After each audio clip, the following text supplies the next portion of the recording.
بسم اللہ الرحمن الرحیم الصلاۃ والسلام علیک یا سیدی یا رسول اللہ وعلی آلک و اصحابک یا نور اللہ اللہم صلی علی محمد کما تحب و ترضی عنہ۔ ایک سوال ہے جو کہ اکثر پوچھا جاتا ہے کہ اگر ذکر بے توجہی سے کیا جائے، درود غفلت کے ساتھ پڑھا جائے، بے توجہی کے ساتھ پڑھا جائے تو کیا اس کا فیض نہیں ملتا، اس کا فائدہ نہیں ہوتا؟ کہ اگر ہم صرف درود زبان سے پڑھ رہے ہیں اور ہماری سوچیں یہاں وہاں ہیں، ہمارے ہاتھ پیر کسی کام کاج میں مشغول ہیں، ہمارا دل دھیان کہیں اور ہے، تو کیا ہمیں اس درود پاک کا فیض نہیں ملے گا، اس ذکر کا فیض نہیں ملے گا؟ کیا یہ درود، یہ ذکر فیض سے خالی ہے، فائدے سے خالی ہے؟ تو اس کا بہت آسان جواب ہے، ایسا کچھ بھی نہیں ہے۔ فیض ضرور ملے گا، فائدہ ضرور ملے گا، ہو سکتا ہے کم ملے، لیکن آپ یہ دیکھیں، اگر آپ کا دل اور ذہن درود پاک کی طرف راغب نہیں ہے، لیکن آپ کی زبان تو راغب ہے، جسم کا ایک حصہ تو درود شریف میں مشغول ہے، اور پھر درود پاک سراسر رحمت ہے اور رحمت للعالمین صلی اللہ علیہ وآلہ وسلم کے لیے پڑھا جا رہا ہے، تو کیا درود پاک فیض سے خالی ہو سکتا ہے؟ اب بھلے پڑھنے والا بے توجہی سے پڑھ رہا ہے لیکن فیض سے خالی نہیں ہے، کیونکہ درود پاک رحمت ہی رحمت ہے، سراسر رحمت ہے۔ آپ ایک درود شریف پڑھتے ہیں صلی اللہ علیہ محمد، ذہن کہیں ہے، دل کہیں اور ہے، متوجہ نہیں ہیں آپ، ہاتھ پیر کسی کام میں مشغول ہیں، سوچے کہیں اور ہیں، نگاہیں کہیں اور ہیں، لیکن جیسے آپ نے ایک دفعہ پڑھا آپ پر رحمت برسنا شروع ہوئی۔ اب جب یہ رحمت مسلسل برستی رہتی ہے نا، تو پھر ایک وقت ایسا آتا ہے کہ آپ کا دل بھی راغب ہو جاتا ہے، آپ کی روح بھی رنگ دی جاتی ہے، آپ کے اعمال بھی رنگ دیے جاتے ہیں۔ اگر آپ کے جسم کا صرف ایک حصہ، صرف زبان درود پڑھ رہا ہے، ذکر کر رہا ہے، تو ایسا نہیں ہو سکتا کہ اس کی رحمت، اس کی برکت، اس کا فیض آپ کے جسم کے دوسرے حصوں کو نہ ملے، آپ کے دل کو نہ ملے، آپ کی روح کو نہ ملے، آپ کے ذہن کو نہ ملے، آپ کی سوچوں کو نہ ملے۔ ایسا نہیں ہو سکتا۔ وہ رب بڑا غفور و رحیم ہے، بڑا کریم ہے، معاف کرنے والا ہے۔ جب آپ مسلسل اس کے حبیب پر درود بھیجتے رہتے ہیں، پہلے بے توجہی سے پڑھ رہے ہیں، فیض کم ملے گا، فائدہ کم ملے گا، لیکن ملے گا ضرور۔ اور پھر ایک وقت ایسا آئے گا کہ آپ کا دل بھی رنگ دیا جائے گا، روح بھی رنگ دی جائے گی، اور آپ کا جو درود ہے نا، جو آج صرف زبان کا درود ہے، یہ وہ فیض لے کر آئے گا، وہ کرم لے کر آئے گا، وہ فضل لے کر آئے گا کہ آپ کا ذہن، دل، جسم، روح سب متوجہ ہو جائیں گے۔ ایک بار اللہ کریم متوجہ ہو گیا، اللہ کے حضور صلی اللہ علیہ وسلم پڑھنے والے پہ متوجہ ہو گئے، تو بس پھر آپ رنگ دیے جائیں گے۔ پھر آپ دیکھیے گا کہ آپ کو فیض کے وہ دریا ملیں گے کہ آپ سنبھال نہیں سکیں گے۔ آپ ذرا سوچے تو صحیح کہ آپ نے درود شریف پڑھا تو کیا یہ درود پاک کا نور آپ کو بے نور رہنے دے گا؟ کیا یہ درود پاک کا نور آپ کے سیاہ دل کو پر نور نہیں کرے گا؟ آپ کی اس روح کو جو گناہ کر کر کر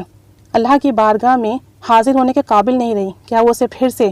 پر نور نہیں کر دے گا، روشن نہیں کر دے گا؟ پڑھیے اور پڑھتے رہیے، جب آپ مستقل ایک کام کرتے ہیں اس کا فیض ملتا ہے۔ آپ یہ دیکھیں کہ ایک پانی کا قطرہ جب بڑے پتھر پر گرتا ہے نا، ہم سوچتے ہیں قطرہ کیا کر لے گا، یہ تو بہت وزنی، بہت مضبوط پتھر ہے، لیکن جب وہ قطرہ مستقل گرتا رہتا ہے،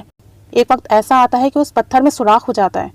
تو جب آپ درود شریف مستقل پڑھتے رہیں گے نا، ایک وقت ایسا آئے گا کہ اس کا نور آپ کے دل کو، آپ کی روح کو، آپ کی زبان کو، آپ کی سوچوں کو، آپ کے جسم کے ہر حصے کو روشن کر دے گا، پر نور کر دے گا۔ لیکن شرط یہی ہے کہ مستقل مزاجی سے پڑھیں، پھر دھیان بھی بنے گا، توجہ بھی بنے گی، فیض بھی ملے گا، کرم بھی ملے گا، اور درود پاک کے ساتھ ساتھ آپ بھی مقبول ہو جائیں گے انشاءاللہ تعالی۔ لیکن اگر یہ سوچ کر کہ میں توجہ سے نہیں پڑھتا تو چھوڑو، پڑھوں ہی کیوں، تو اس کا مطلب ہے آپ نے اپنے آپ کو خیر سے الگ کر لیا، برکت سے الگ کر لیا، رحمت سے الگ کر لیا۔ اب جو آپ کے جسم کا ایک حصہ تھا نا، زبان، وہ بھی اس خیر سے محروم ہو گئی ہے۔ تو اب آپ سوچیں، آپ نے پڑھنا ترک کر دیا، آپ نے وہ رحمت ترک کر دی جو آپ پر برس رہی تھی، پھر آپ کیسے تبدیل ہوں گے؟